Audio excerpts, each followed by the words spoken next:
monsieur le curé. Oui, on fait avec.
Au nom du Père, et du Fils, et du Saint-Esprit. La grâce de Jésus le Christ, notre Seigneur, l'amour de Dieu le Père et la communion de l'Esprit Saint soient toujours avec vous. Et avec votre esprit. Mes amis, bienvenue à tous, spécialement aux élus de notre région, de notre ville, aux anciens combattants, aux représentants divers des forces militaires. Nous sommes rassemblés ce matin pour nous souvenir de ce grand événement que fut la fin de la Deuxième Guerre mondiale il y a 80 ans, et aussi pour prier pour la paix. Préparons-nous à célébrer le mystère de l'Eucharistie en reconnaissant que nous avons péché.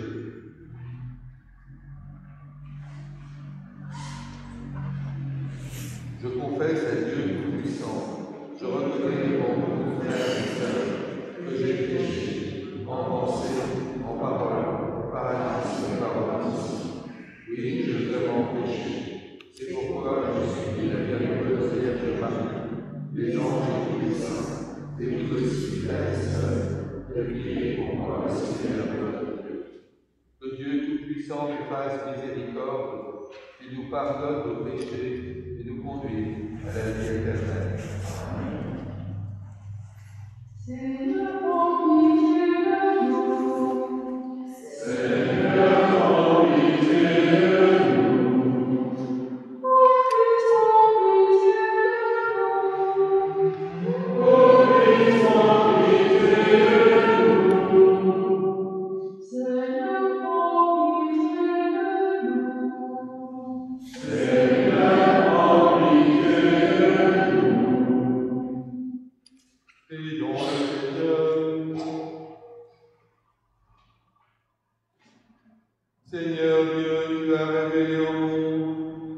que les artisans de paix se rétablissent de tes fils. Aide-nous à rechercher toujours cette justice qui seule peut garantir une paix solide et véritable. Par Jésus-Christ, ton Fils, notre Seigneur, qui vit et règne avec toi dans l'unité du Saint-Esprit, Dieu pour les siècles des siècles.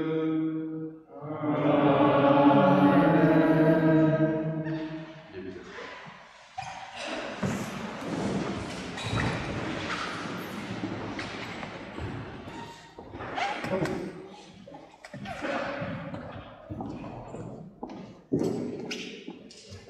Lecture du livre des Actes des Apôtres.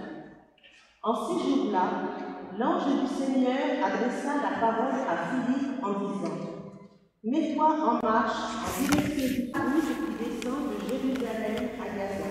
Elle est des Éthiopiens, un eunuque, haut fonctionnaire de Candace, la reine d'Éthiopie, et administrateur de tous ses trésors, était venu à Jérusalem pour adorer.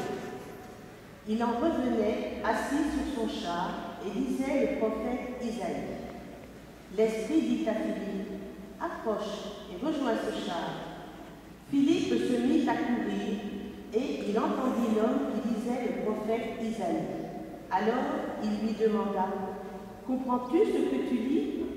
L'autre lui répondit : Et comment le pourrais-je s'il n'y a personne pour me guider ? Il invita donc Philippe à monter et à s'asseoir à côté de lui. Le passage de l'Écriture qu'il disait était celui-ci. Comme une brebis, il fut conduit à l'abattoir, comme un agneau muet devant le tondeur, il n'ouvre pas la bouche. Dans son humiliation, il n'a pas obtenu justice. Sa descendance, qui en parlera car sa vie est retranchée de la terre ? Prenant la parole, l'eunuque dit à Philippe : Dis-moi, je te prie, de qui le prophète parle-t-il ? De lui-même ou bien d'un autre ? Alors Philippe prit la parole et, à partir de ce passage de l'Écriture, il lui annonça la bonne nouvelle de Jésus. Comme ils poursuivaient leur route, ils arrivèrent à un point d'eau et l'eunuque dit : Voici de l'eau, qu'est-ce qui empêche que je sois baptisé ? Il fit arrêter le char. Ils descendirent dans l'eau tous les deux, et Philippe baptisa l'eunuque. Quand ils furent remontés de l'eau, l'Esprit du Seigneur emporta Philippe. L'eunuque ne le voyait plus, mais il poursuivait sa route tout joyeux. Philippe se retrouva dans la ville d'Ashdod. Il annonçait la bonne nouvelle dans toutes les villes où il passait, jusqu'à son arrivée à Césarée. Parole du Seigneur. Rendons grâce à Dieu.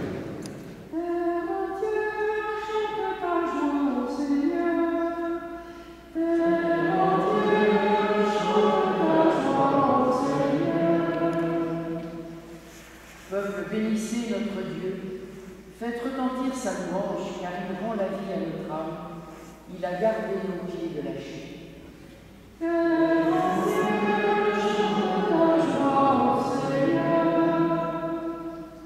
Venez, écoutez, vous tous qui craignez Dieu. Je vous dirai ce qu'il a fait pour mon âme. Quand je poussais vers lui mon cri, ma bouche faisait à son éloge.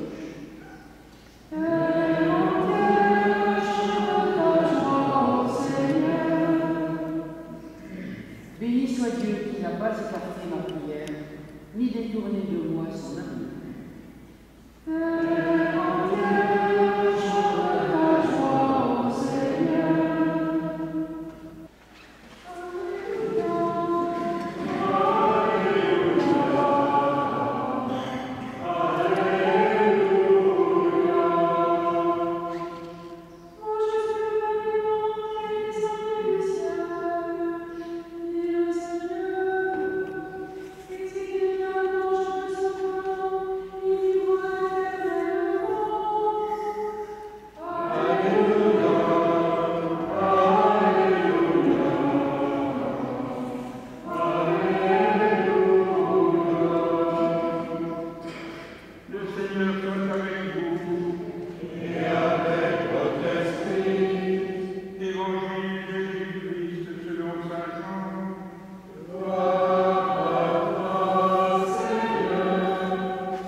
et moi, je le ressusciterai au dernier jour. Il est écrit dans les prophètes, ils seront tous instruits par Dieu. Quiconque a entendu le Père et reçu son enseignement vient à moi. Certes, personne n'a jamais vu le Père, sinon celui qui vient de Dieu. Celui-là, seul a vu le Père. Amen, amen, je vous le dis. Il a la vie éternelle, celui qui croit. Moi, je suis le pain de vie. Au désert, mon Père ont mangé la main, et ils sont morts. Mais le pain qui descend du ciel est tel que celui qui en mange ne mourra pas. Moi, je suis le pain vivant qui est descendu du ciel. Si quelqu'un mange de ce pain, il vivra éternellement. Le pain que je donnerai, c'est ma chair, donnée pour la vie du monde. Acclamons la parole de Dieu.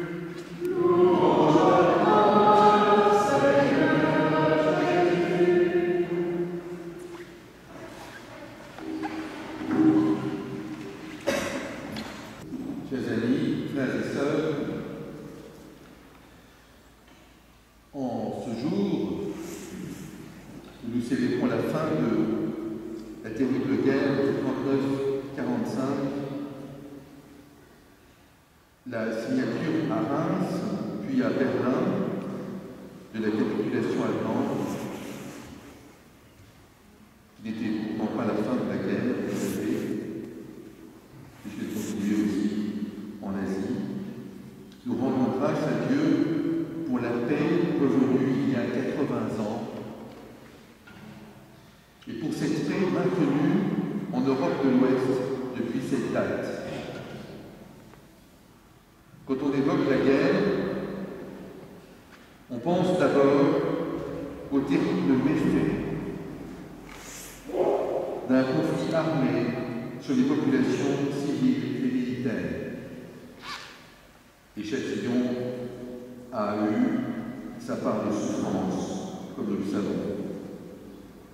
On ne peut résumer simplement une guerre par des chiffres, 50 ou 60 millions de morts, par le nombre d'avions et de chars détruits, par des pourcentages de villes rasées par les conflits et par les bombardements. Derrière les chiffres, il y a des hommes, des êtres humains, des soldats sincères qui défendaient leur pays, et la plupart du temps aussi des innocents, non belligérants, pris pour cible dans cette nouvelle forme de guerre où, à la faveur de l'aviation, on pouvait porter le feu à l'intérieur du camp ennemi sur des civils. Tant d'innocents, de femmes et d'enfants massacrés, simplement parce qu'ils résidaient dans des grandes villes, où en haine de race et au mépris des conventions, tant de mères et d'épouses, éprouvées par la perte d'un fils ou d'un mari. Et plus encore, ces populations entières, dont bon nombre de juifs, ces prisonniers de guerre, ces résistants de toutes sortes, déportés, entassés dans des camps, violentés, maltraités, parfois, si souvent, exterminés. Les récits de la vie dans les camps, il faut les lire pour s'en rendre compte, trouvent heureusement leur épilogue dans les témoignages magnifiques de la libération des déportés, ainsi celui d'une infirmière française qui accompagnait les soldats de la 2e division blindée et qui prenait soin, tels des anges vêtus de blanc, raconte-t-on, entrant dans le cloaque des baraquements de Dachau. Le 8 mai, tout cela s'arrête. L'horreur prend fin. Après avoir visité le camp de Buchenwald, le général Eisenhower dira « On dit parfois que les soldats américains ne savent pas pourquoi ils se battent. Maintenant, ils le savent. Oui, et nous ne pouvons cette leçon. Face à l'horreur, à la violence, à l'injustice, à ce désir effréné de puissance qui habitait la doctrine nazie et aussi stalinienne, il y avait d'autres réponses d'abord que la riposte militaire. Il ne suffit pas de crier « Vive la paix !» en bêlant des agneaux ou en sautant comme un câble. Il ne suffit pas de faire des manifestations ou de coller des affiches. Il fallait des armes. Elles ont manqué en 1940. Il fallait aussi une stratégie et une volonté. Il fallait une armée. Et il en faut encore. Je me souviens d'avoir lu ce récit d'un déporté, Jean Gallet, qui raconte ceci. J'ai été libéré par des chars. Voilà pourquoi je ne suis pas contre les armes. Oui, il y a une guerre juste, dans des conditions bien précises que l'Église définit dans le catéchisme. Il faut que soit réuni l'objet, la proportion des moyens et une assurance de victoire. Mais il y a bien plus pour défendre la paix que les armes. Il y a le désir de la paix. La paix, nous dit le Concile Vatican II, ce n'est pas l'absence de guerre, c'est bien plus que cela. Entre 1918 et 1939, il y avait la paix en Europe. Mais bouillonnant comme une marmite, il y avait la guerre en germe, un désir de revanche. Ces germes favorisés par certains aspects du traité de Versailles et qui ont trouvé leur tremplin dans des doctrines inhumaines et athées. Il y avait, comme il y a eu encore il y a 20 ans, une certaine injustice ou un certain mensonge, comme ce fut le cas pour la guerre en Irak en 2003, à laquelle la France a refusé de participer. Que n'ont-ils écouté, nos amis allemands? La sévère condamnation du nazisme proférée par le pape Pie XI dans l'encyclique Redemptor Sorte en 1937. Il y avait quelque chose d'inhumain et de profondément antichrétien dans ce que professaient les nazis. Le culte de la force, de la surpuissance, de la domination, du mépris des faibles, inspiré de Nietzsche et propice aux égarements idéologiques. Que n'ont-ils écouté aussi les peuples slaves de l'Est, la condamnation du bolchévisme en raison de sa violence et du mépris des droits humains. La paix ou la guerre se joue avant tout dans le cœur de l'homme, nous enseigne l'Église. C'est là que se prennent les décisions.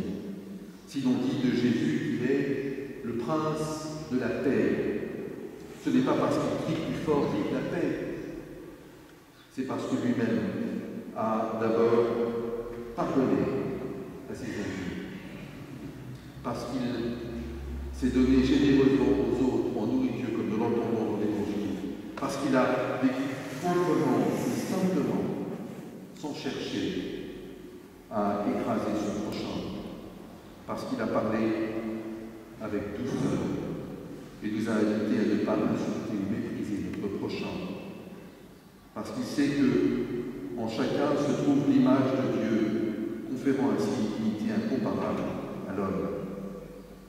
Et tout ce qu'il a vécu, nous le connaissons par les évangiles, il a également proclamé, non pas comme un programme politique, mais comme une invitation à changer nos cœurs.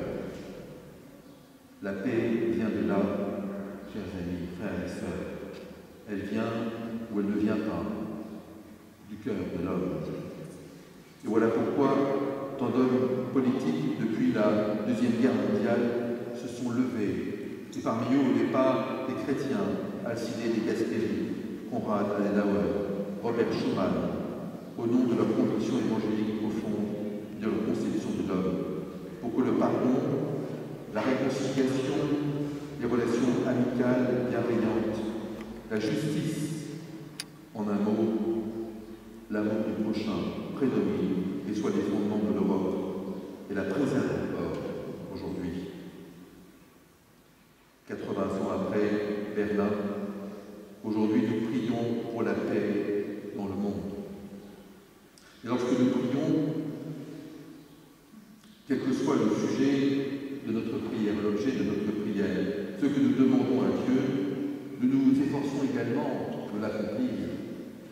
Si par exemple nous demandons que soit porté secours aux pauvres, ça veut dire que nous-mêmes aussi nous sommes invités à aider les pauvres.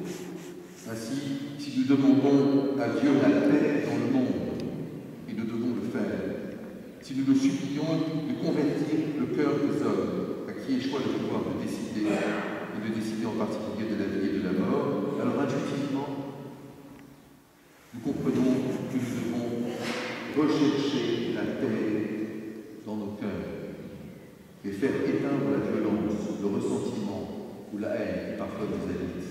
Nous devons rechercher la paix dans nos familles, parfois marquées par des divisions malheureuses et néfastes. Nous devons rechercher la paix encore dans toutes nos relations humaines, quelles qu'elles soient.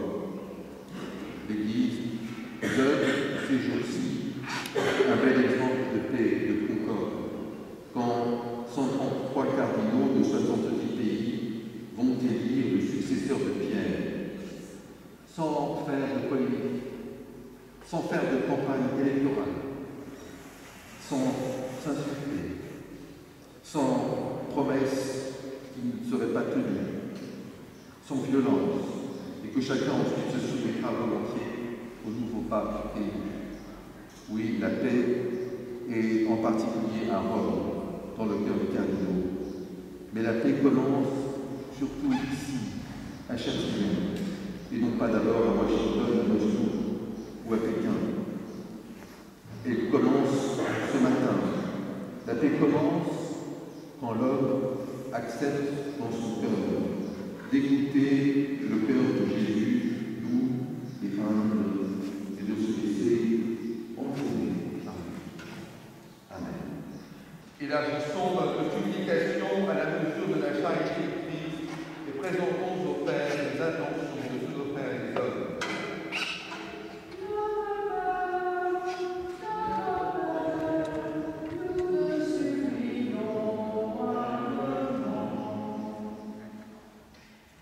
Seigneur, nous te confions les cardinaux qui sont venus en contact pour désigner le successeur de Père. Envoie-le au Saint pour leur permettre de trouver le bon berger qui amènera ses frères sur le chemin de la paix. Nous t'en prions, écoute nos prières.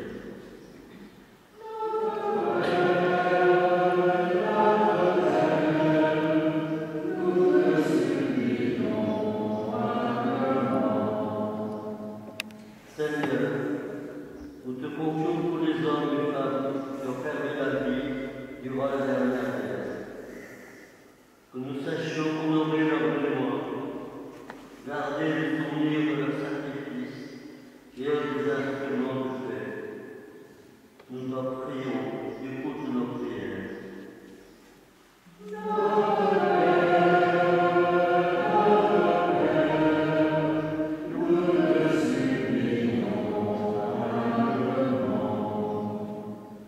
Seigneur, nous te confions tous ceux et celles qui aujourd'hui encore donnent leur vie au service de notre pays, dans les opérations extérieures ou pour la sécurité intérieure. Console les familles endeuillées, aide-nous à trouver le monde de confort et les gestes de compassion. Nous t'en prions, écoute nos prières.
aux appels de ton peuple en prière, réponds Seigneur en ta bonté, donne à chacun la claire vision de ce qu'il doit faire et la force de l'accomplir, par le Christ notre Seigneur.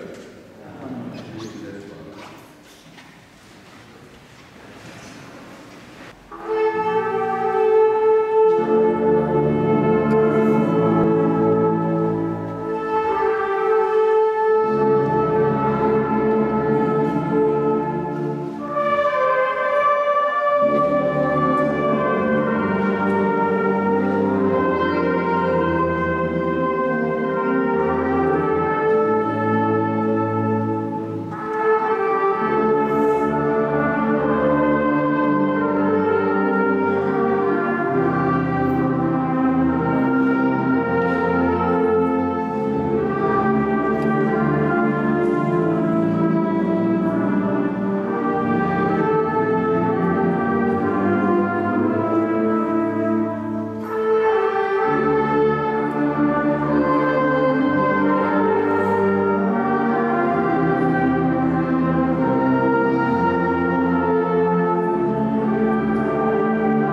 Sous le signe des sacrements, le sacrifice du salut offert par ton Fils, le roi de la paix. Nous t'en prions, puisque cette offrande est signe de paix et d'unité, qu'elle contribue à raffermir la concorde entre tous tes fils, par le Christ notre Seigneur. Voici l'agneau de Dieu, voici celui qui enlève les péchés du monde. Heureux les invités au repas des noces de l'agneau. Seigneur, je ne suis pas digne de recevoir, mais dis seulement une parole que je sois guéri.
Merci, monsieur l'abbé, pour votre beau sermon.